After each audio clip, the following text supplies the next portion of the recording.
नमस्कार दोस्तों, TET classes with Sneha में आपका स्वागत है। दोस्तों, आज की वीडियो में C TET previous year online परीक्षा के हिंदी पेडागोजी के क्वेश्चंस का रिवीजन करेंगे। क्वेश्चन है भाषा डैश में क्या फील करेंगे दोस्तों। है पहला ऑप्शन है संरचनाओं की व्यवस्था, दूसरा है संप्रेक्षण की व्यवस्था, तीसरा है नियम संचालित व्यवस्था और चौथा ऑप्शन है या एक वैज्ञानिक व्यवस्था है।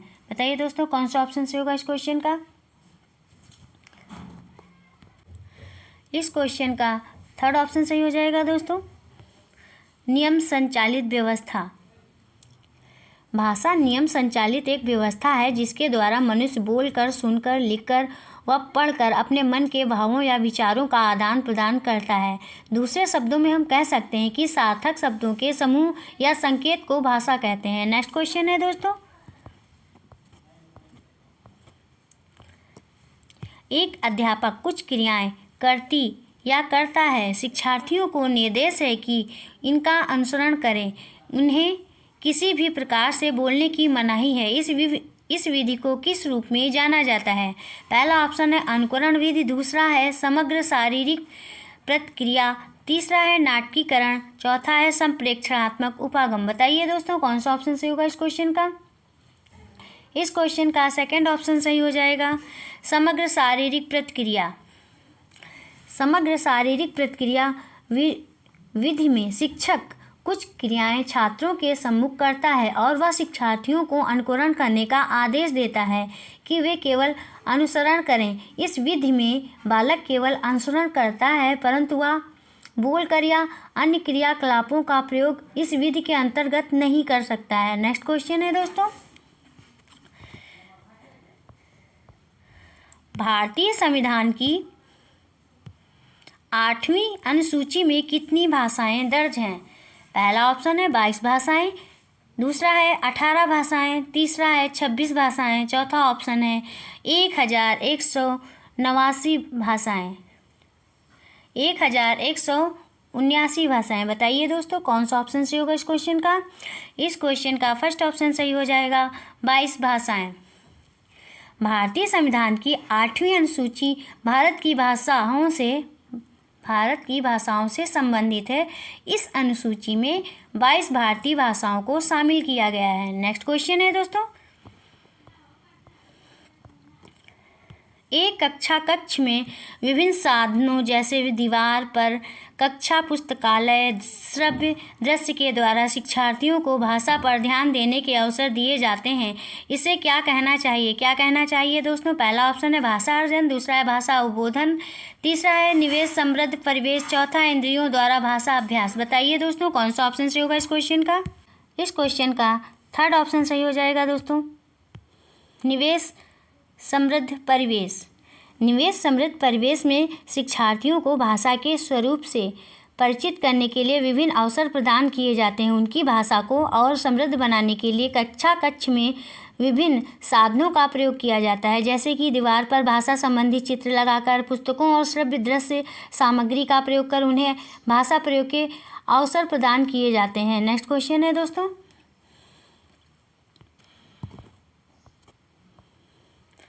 पठन सामग्री को सरसरी दृष्टि से पढ़ने का अर्थ है। क्या अर्थ है दोस्तों। पहला ऑप्शन है विशेष तथ्यों के लिए पढ़ना, दूसरा है पठन सामग्री को सास्वर पढ़ना, तीसरा है सूचना के लिए पढ़ना और चौथा ऑप्शन है सामान्य अर्थ के लिए पढ़ना। बताइए दोस्तों कौन सा ऑप्शन सही होगा इस क्वेश्चन का। इस क्वेश्चन का फोर्थ ऑप्शन सही हो जाएगा, सामान्य अर्थ के लिए पढ़ना। पठन सामग्री को सरसरी दृष्टि से पढ़ने का अर्थ है सामान्य अर्थ के लिए पढ़ना। नेक्स्ट क्वेश्चन है दोस्तों,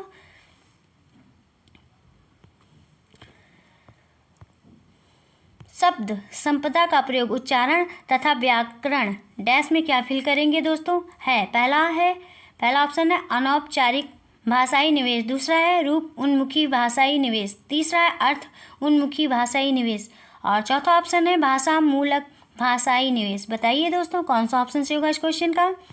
इस क्वेश्चन का सेकंड ऑप्शन से हो जाएगा रूपी उन्मुखी भाषाई निवेश। शब्द संपदा का प्रयोग उच्चारण तथा व्याकरण रूप उन्मुखी भाषाई निवेश है। नेक्स्ट क्वेश्चन है दोस्तों, उत्पादक शब्द संपदा क्या है? पहला ऑप्शन है वे शब्द जिन्हें हम लेखन तथा वाचन में प्रयोग करते हैं। दूसरा है वे शब्द हैं जिन्हें हम जब कोई उन्हें बोलता या बोलती है पहचानते हैं। तीसरा ऑप्शन है वे शब्द जिन पर हम पढ़ते समय ध्यान देते हैं। चौथा ऑप्शन है वे शब्द जिन्हें हम समझते नहीं हैं। इस क्वेश्चन का फर्स्ट ऑप्शन सही हो जाएगा दोस्तों, वे शब्द जिन्हें हम लेखन तथा वाचन में प्रयोग करते हैं। वे शब्द जिन्हें हम लेखन तथा वाचन में प्रयोग करते हैं उसे उत्पादक शब्द संपदा कहा जाता है। नेक्स्ट क्वेश्चन है कार्य विधिक ज्ञान शिक्षार्थियों की किसमें सहायता करता है? पहला ऑप्शन है भाषा के बारे में ज्ञान सीखने में। दूसरा ऑप्शन है सर्वप्रथम रूप सीखने तथा बाद में प्रयोग करने में। तीसरा है संप्रेक्षण में व्याकरण के नियमों को लागू करने में। चौथा ऑप्शन है भाषा के व्याकरण के नियमों पर अधिकार करने में। इस क्वेश्चन का कौन सा ऑप्शन सही होगा दोस्तों? थर्ड ऑप्शन सही हो जाएगा, संप्रेक्षण में व्याकरण के नियमों को लागू करने में।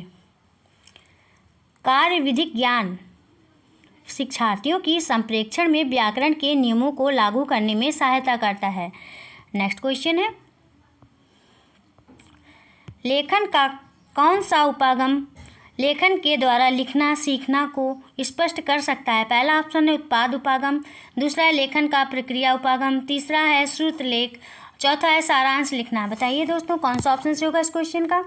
इस क्वेश्चन का सेकंड ऑप्शन सही हो जाएगा, लेखन का प्रक्रिया उपागम।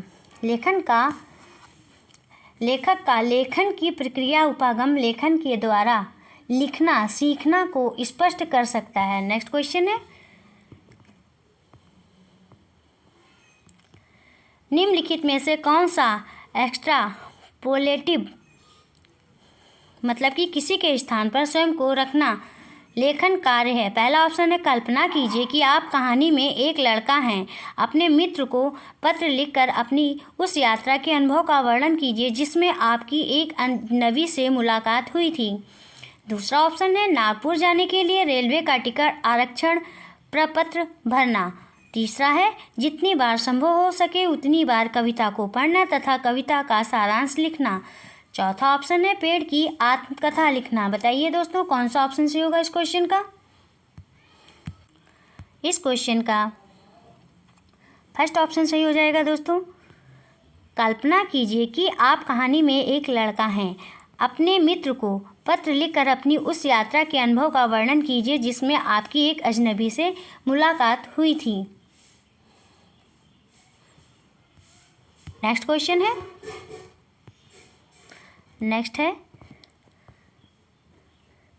सामग्रियों में शिक्षा शास्त्र को अंतर्निहित करना। डैश में क्या फिल करेंगे दोस्तों? पहला ऑप्शन है सामग्रियों की पाठ्य वस्तु की वैधता। दूसरा है सामग्रियों की विश्वसनीयता। तीसरा है शिक्षक की शिक्षा शास्त्रीय समझ और चौथा है सामग्रियों की शिक्षा शास्त्रीय समझ। इस क्वेश्चन का कौन सा ऑप्शन सही होगा दोस्तों? इस क्वेश्चन का फोर्थ ऑप्शन सही हो जाएगा, सामग्रियों की शिक्षा शास्त्रीय समझ। सामग्रियों में शिक्षा शास्त्र को अंतर्निहित करना से तात्पर्य सामग्रियों की शिक्षा शास्त्रीय समझ से है। नेक्स्ट क्वेश्चन है दोस्तों,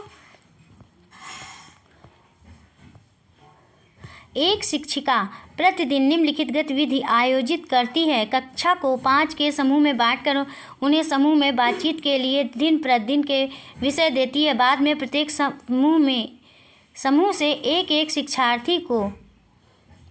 समूह से एक विद्यार्थी को लेती है तथा उन्हें पूरी कक्षा के सामने एक समूह के रूप में बातचीत करने के लिए कहती है। वह किसे बढ़ावा देने का प्रयास कर रही है?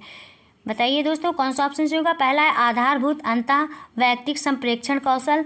दूसरा है संज्ञानात्मक रूप से उच्च भाषाई निपुणता और तीसरा है विमर्श करने की दक्षता। चौथा है समूह चर्चा। बताइए दोस्तों कौन सा ऑप्शन होगा इस क्वेश्चन का फर्स्ट ऑप्शन सही हो जाएगा दोस्तों, आधारभूत अंतः वैयक्तिक संप्रेक्षण कौशल।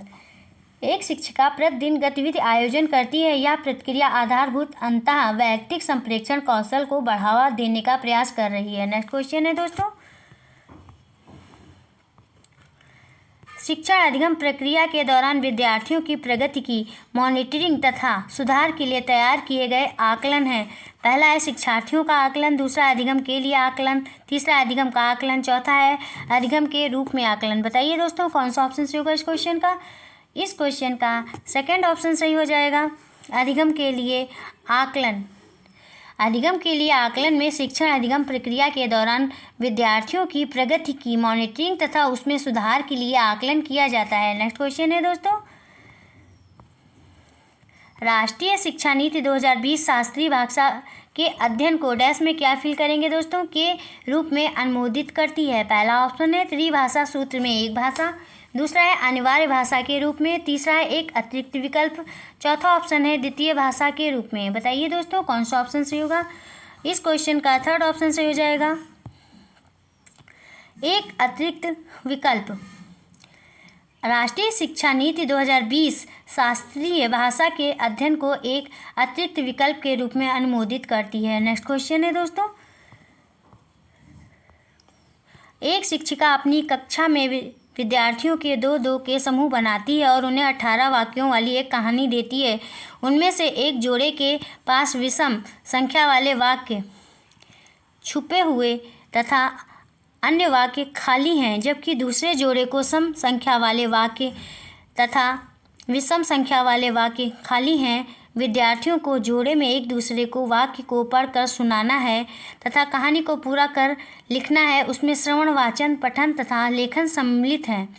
इस कार्य को किस रूप में जाना जाता है, किस रूप में जाना जाता है दोस्तों। इस क्वेश्चन का फर्स्ट ऑप्शन सही हो जाएगा, पारस्परिक श्रुत लेख।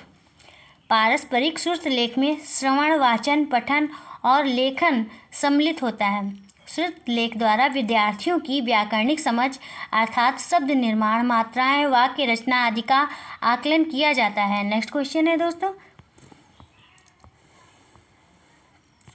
कक्षा में विद्यार्थी विषय वस्तु को समझ जाते हैं किंतु वे किसी चर्चा में भाग नहीं लेते हैं, उन्हें भाषा की कौन सी कठिनाई है। पहला ऑप्शन है संप्रेक्षण संबंधी, दूसरा है अभिव्यक्ति संबंधी, तीसरा है ग्राह्यता संबंधी, चौथा है व्याकरण संबंधी। बताइए दोस्तों कौन सा ऑप्शन सही होगा। इस क्वेश्चन का सेकंड ऑप्शन सही हो जाएगा दोस्तों, अभिव्यक्ति संबंधी। कक्षा में विद्यार्थी विषय वस्तु को समझ जाते हैं किंतु वे किसी चर्चा में भाग नहीं लेते, उन्हें भाषा की अभिव्यक्ति संबंधी कठिनाई है। नेक्स्ट क्वेश्चन है दोस्तों, कक्षा में शिक्षक शब्दों या चित्रों के माध्यम से संप्रेक्षण कर रहे हैं, इस स्थिति में विद्यार्थियों को किस श्रेणी में रखेंगे। पहला ऑप्शन है संकेत देने वाले, दूसरा है संकेत समझने वाले, तीसरा ऑप्शन है विरोध करने वाले, चौथा ऑप्शन है सहमति देने वाले। बताइए दोस्तों कौन सा ऑप्शन सही होगा इस क्वेश्चन का। इस क्वेश्चन का सेकंड ऑप्शन सही हो जाएगा, संकेत समझने वाले। कक्षा में शिक्षक शब्दों या चित्रों के माध्यम से संप्रेक्षण कर रहे हैं, इस स्थिति में विद्यार्थियों को संकेत समझने वाली श्रेणी में रखेंगे। नेक्स्ट क्वेश्चन है दोस्तों, विद्यार्थियों के लेखन के संरचनात्मक मूल्यांकन में क्या होना आवश्यक है। पहला ऑप्शन है यांत्रिक त्रुटियों को पेंसिल या पेन के द्वारा चिन्हित किया जाना चाहिए, दूसरा है विद्यार्थी द्वारा संकेतों के उपयुक्त अर्थ प्रतिपादित करने तथा प्राप्त उद्देश्यों के सोपान पर टिप्पणी करनी चाहिए, तीसरा ऑप्शन है लेखन प्रक्रिया में उत्पादित सभी सामग्रियों में विद्यार्थी की भागीदारी होनी चाहिए, और चौथा ऑप्शन है विषय वस्तु यांत्रिक वर्तनी तथा प्रयोग के लिए ध्यानपूर्वक पठन होना चाहिए। बताइए दोस्तों कौन सा ऑप्शन सही होगा इस क्वेश्चन का। इस क्वेश्चन का सेकंड ऑप्शन सही होगा दोस्तों, विद्यार्थी द्वारा संकेतों के उपयुक्त अर्थ प्रतिपादित करने तथा प्राप्त उद्देश्य के सोपान पर टिप्पणी करनी चाहिए। विद्यार्थियों के लेखन के संरचनात्मक मूल्यांकन में विद्यार्थी द्वारा संकेतों के उपयुक्त अर्थ प्रतिपादित करने तथा प्राप्त उद्देश्य के सोपान पर टिप्पणी करनी चाहिए। नेक्स्ट क्वेश्चन है, बच्चे के अंतर्निहित जन्मजात क्षमता होती है। बच्चे में अंतर्निहित जन्मजात क्षमता होती है जो उन्हें भाषा के पैटर्न को खोजने में मदद करती है। निम्नलिखित में से कौन सा सिद्धांत इस कथन का समर्थन करता है। पहला ऑप्शन है व्यवहारवादी, दूसरा है संज्ञानात्मकवादी, और तीसरा ऑप्शन है सहजतावादी, और फोर्थ ऑप्शन है रचनावादी। बताइए दोस्तों कौन सा ऑप्शन सही होगा इस क्वेश्चन का। इस क्वेश्चन का थर्ड ऑप्शन सही हो जाएगा सहजतावादी। बच्चे में अंतर्निहित जन्मजात क्षमता होती है जो उन्हें भाषा के पैटर्न को सीखने में मदद करती है। सहजतावादी सिद्धांत इस कथन का समर्थन करता है। नेक्स्ट क्वेश्चन है दोस्तों, निम्नलिखित में से कौन सा भाषाई अभिव्यक्ति का विकार नहीं हो सकता है? पहला ऑप्शन है स्थानिक मान को समझने में कठिनाई का होना। दूसरा ऑप्शन है भाषण की सीमितता का होना। तीसरा ऑप्शन है नए शब्दों को सीखने में कठिनाई होना। चौथा ऑप्शन है सही शब्दों की खोज में कठिनाई होना। बताइए दोस्तों कौन सा ऑप्शन सही होगा? इस क्वेश्चन का फर्स्ट ऑप्शन सही हो जाएगा, स्थानिक मान को समझने में कठिनाई का होना। स्थानिक मान को समझने में कठिनाई का होना या भाषाई अभिव्यक्ति का विकार नहीं हो सकता है। भाषाई अभिव्यक्ति के विकार होते हैं दोस्तों भाषण की सीमितता का होना, नए शब्दों को सीखने में कठिनाई होना, सही शब्दों की खोज में कठिनाई होना। नेक्स्ट क्वेश्चन है दोस्तों, सूची 1 भाषाई घटक तथा सूची 2 भाषाई घटकों की व्याख्या का सही मिलान कीजिए दोस्तों। कौन सा ऑप्शन सही होगा इस क्वेश्चन का? इस प्रकार मिलान करेंगे दोस्तों, ध्वनि विज्ञान का मिलान बी से करेंगे। ध्वन्यात्मक भाषण के क्रम तथा संरचना के नियमों को संदर्भित करता है और अर्थ विज्ञान संप्रत्यों के प्रस्तुतिकरण में शब्द तथा शब्दों के समायोजन को रेखांकित करता है और वाक्य विन्यास वाक्यों के बनाने में शब्दों के प्रयोग के नियमों को बताता है और शब्द संरचना व्याकरणिक चिन्हों का प्रयोग संख्या, काल, केस, व्यक्ति, लिंग, सक्रिय या निष्क्रिय आवाज़ और अन्य अर्थों को दर्शाने में किया जाता है। इसलिए फर्स्ट ऑप्शन सही हो जाएगा इस क्वेश्चन का। नेक्स्ट क्वेश्चन है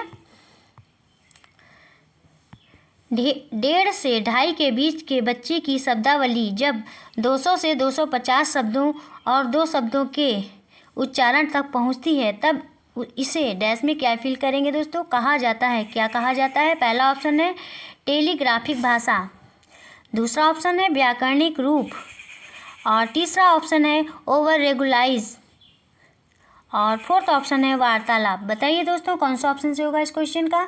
इस क्वेश्चन का फर्स्ट ऑप्शन सही हो जाएगा, टेलीग्राफिक भाषा। 1.5 से 2.5 के बीच के बच्चे की शब्दावली जब 200 से 250 शब्दों और 2 शब्दों के उच्चारण तक पहुंचती है तब इसे टेलीग्राफिक भाषा कहा जाता है। नेक्स्ट क्वेश्चन है दोस्तों, निम्नलिखित में से कौन सा एक भाषा के विकास को बढ़ावा नहीं देता है? पहला ऑप्शन है रोमांचकता को व्यक्त करने में भाषा का प्रयोग करना, दूसरा है घटनाओं तथा वार्तालाप आरंभ से अंत तक बनाने के लिए भाषा का प्रयोग करना, तीसरा ऑप्शन है सामाजिक संपर्क बनाने और उनको निरंतर बनाए रखने के लिए भाषा का प्रयोग करना, चौथा ऑप्शन है सामाजिक वर्गीकरण हेतु भाषा का प्रयोग करना। बताइए दोस्तों कौन सा ऑप्शन सही होगा इस क्वेश्चन का? इस क्वेश्चन का फोर्थ ऑप्शन सही हो जाएगा, सामाजिक वर्गीकरण हेतु भाषा का प्रयोग करना। सामाजिक वर्गीकरण के लिए भाषा का प्रयोग करना एक भाषा के विकास को बढ़ावा नहीं देता है। विकल्प पहला, दूसरा और तीसरा भाषा के विकास को बढ़ावा देता है। नेक्स्ट क्वेश्चन है दोस्तों,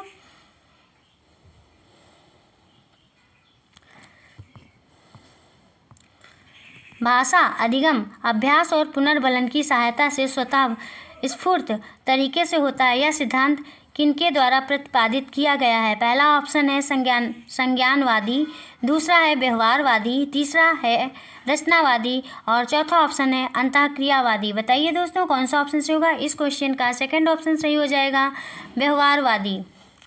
भाषा अधिगम अभ्यास और पुनर्बलन की सहायता से स्वतः स्फूर्त तरीके से होता है। यह सिद्धांत व्यवहारवादी द्वारा प्रतिपादित किया गया है। नेक्स्ट क्वेश्चन है दोस्तों, निम्नलिखित में से कौन सी एक गहन पठन की विशेषता मानी जा सकती है? पहला ऑप्शन है प्रवाहपूर्ण पढ़ने के लिए रुचिकर बड़ी बड़ी पाठ्य सामग्रियों को शामिल किया जाना चाहिए, दूसरा है सही ढंग से पढ़ने के लिए शिक्षक के मार्गदर्शन का अनुगमन करना चाहिए, तीसरा ऑप्शन है सूचना को पता लगाने के लिए पाठ्य सामग्री को तीव्र गति से पढ़ना चाहिए, चौथा ऑप्शन है पाठ्य सामग्री का सारांश प्राप्त करने के लिए तीव्र गति से पढ़ना चाहिए। बताइए दोस्तों कौन सा ऑप्शन से होगा इस क्वेश्चन का? इस क्वेश्चन का फर्स्ट ऑप्शन सही हो जाएगा। प्रवाहपूर्ण पढ़ने के लिए रुचिकर बड़ी बड़ी पाठ्य सामग्रियों को शामिल किया जाना चाहिए।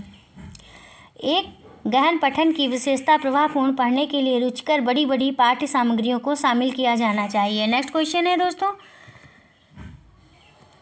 निम्नलिखित में से कौन सा ग्राम्य भाषा कौशल है? पहला ऑप्शन है नई भाषा के प्रति समझ बनाने की योग्यता।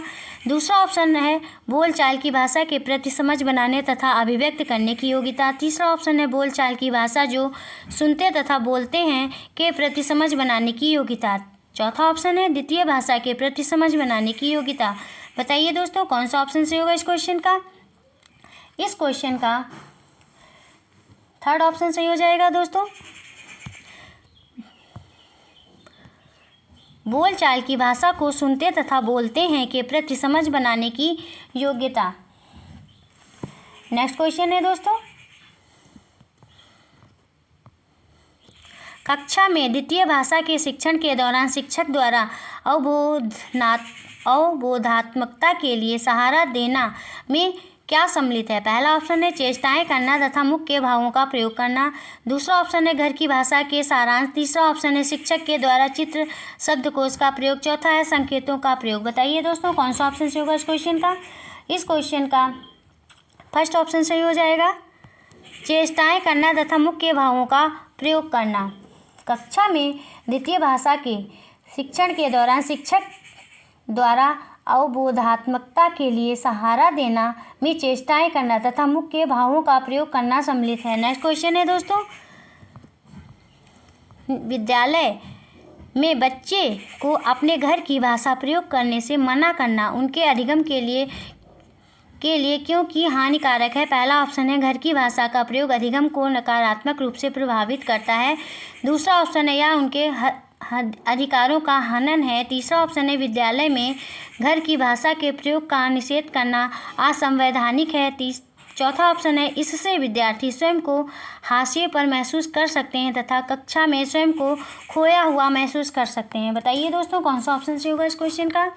इस क्वेश्चन का फोर्थ ऑप्शन सही हो जाएगा, इससे विद्यार्थी स्वयं को हाशिए पर महसूस कर सकते हैं तथा कक्षा में स्वयं को खोया हुआ महसूस करते हैं। विद्यालय में बच्चे को अपने घर की भाषा प्रयोग करने से मना करना उनके अधिगम के लिए इसलिए हानिकारक है क्योंकि इससे विद्यार्थी स्वयं को हाशिए पर महसूस कर सकते हैं और कक्षा में स्वयं को खोया हुआ महसूस करते हैं। नेक्स्ट क्वेश्चन है, जब द्विभाषी और बहुभाषी लोग अपनी बहुभाषी और द्विभाषी दुनिया में प्रयुक्त भाषाओं का अर्थ समझने के लिए विविध प्रकार के तर्कमूलक तरीकों का प्रयोग करते हैं तब यह स्थिति क्या कहलाती है? क्या कहलाती है दोस्तों? पहला ऑप्शन है एक भाषा से दूसरी भाषा में चले जाना। दूसरा ऑप्शन है एकल भाषा। तीसरा ऑप्शन है कोणों को मिलाना और चौथा ऑप्शन है एक कोण से दूसरे में स्थानांतरण। बताइए दोस्तों कौन सा ऑप्शन सही होगा इस क्वेश्चन का? इस क्वेश्चन का फर्स्ट ऑप्शन सही हो जाएगा, एक भाषा से दूसरी भाषा में चले जाना। जब द्विभाषी और बहुभाषी लोग अपनी बहुभाषी और द्विभाषी दुनिया में प्रयुक्त भाषाओं का अर्थ समझने के लिए विविध प्रकार के तर्कमूलक तरीकों का प्रयोग करते हैं तब यह स्थिति एक भाषा से दूसरी भाषा में चले जाना है। नेक्स्ट क्वेश्चन है दोस्तों, यह आज की वीडियो का लास्ट क्वेश्चन है दोस्तों, किसे मातृभाषा पर आधारित बहुभाषिकता कहेंगे? पहला ऑप्शन है शिक्षार्थी अपनी विद्यालयी शिक्षा मातृभाषा में आरंभ करते हैं और उसमें और अधिक भाषाएं जोड़ते हैं। दूसरा ऑप्शन है शिक्षार्थी अपनी विद्यालयी शिक्षा मातृभाषा में आरंभ करते हैं तथा आगे जाकर अंग्रेजी तथा हिंदी पढ़ते हैं। तीसरा ऑप्शन है शिक्षार्थी अपनी विद्यालयी शिक्षा अंग्रेजी में आरंभ करते हैं तथा आगे जाकर 3-4 भाषाएं पढ़ते हैं। चौथा ऑप्शन है शिक्षार्थी प्राथमिक विद्यालय में अपनी मातृभाषा में सीखते हैं तथा बाद में अंग्रेजी में पढ़ते हैं। इस क्वेश्चन का कौन सा ऑप्शन सही होगा दोस्तों? इस क्वेश्चन का फर्स्ट ऑप्शन सही हो जाएगा, शिक्षार्थी अपनी विद्यालयी शिक्षा मातृभाषा में आरंभ करते हैं और उसमें और अधिक कम से कम 2 भाषाएं जोड़ते हैं। शिक्षार्थी अपनी विद्यालयी शिक्षा मातृभाषा में आरंभ करते हैं तथा उसमें और अधिक कम से कम 2 भाषाएं जोड़ते हैं। इसे मातृभाषा पर आधारित बहुभाषिकता कहेंगे। बस दोस्तों आज की वीडियो में इतना ही। दोस्तों यदि आपको क्लास पसंद आई हो तो चैनल को सब्सक्राइब करिए, लाइक करिए, शेयर करिए, कमेंट्स करिए। नेक्स्ट क्लास में फिर मिलते हैं। Thank you for watching this video.